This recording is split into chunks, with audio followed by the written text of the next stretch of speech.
मंडळी ट्रिपवरून आम्ही आलोय, आज काल आलोय आणि काल आल्यावर आम्ही काय थोडं बाहेरच खाऊन आलतो. आणि आईनं आज काय काय केल्या बघा, झुणका केल्या आणि भेंडी केल्या आणि 5 ते 6 दिवस आम्ही भाकरी खाल्लो नव्हतो, नुसता भात भात भात. म्हणून काल म्हणलेलो आईला, बायकोला, तुझ्या हातची भाकरी खायची आहे. तरी पण आज सकाळी कामं होती म्हणून की नाही तिला म्हटलं नुसता भात आमटी कर, तर मॅडमने जाऊन लगेच मला भाकरी केल्या. किती प्रेम म्हणायचं ते. भाकरी भात झुणका सगळं केलं. झुणका कोण केले? हा, झुणका केला. आणि भेंडी कोण केले?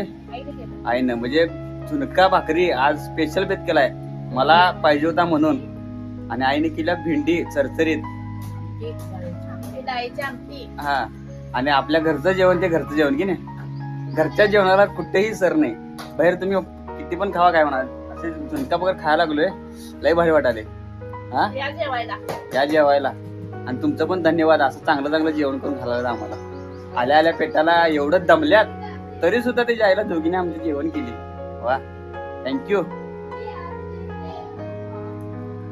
चांगलं वाटलं का जेवण? तोडाची बाबडी गेली काय ते. झुणका पण चरचरीत आणि आईनं चरचरीत. आईनं आमटी केल्या काय, आमटी पिऊच वाटायला लागली. दादा आमचा आजारी पडलेला. तोंडाची बाबडी गेली आता. तोंडाची बाबडी गेली की नाही आता. तब्येत बळली तिकडनं आल्यानंतर तापच सर्दी लय भयानक वाटतं. आपल्या घरात अशा अन्नपूर्णा आहेत म्हटल्यावर आपली तोंडाची बाबडी जाणारच. धन्यवाद दोघींचं.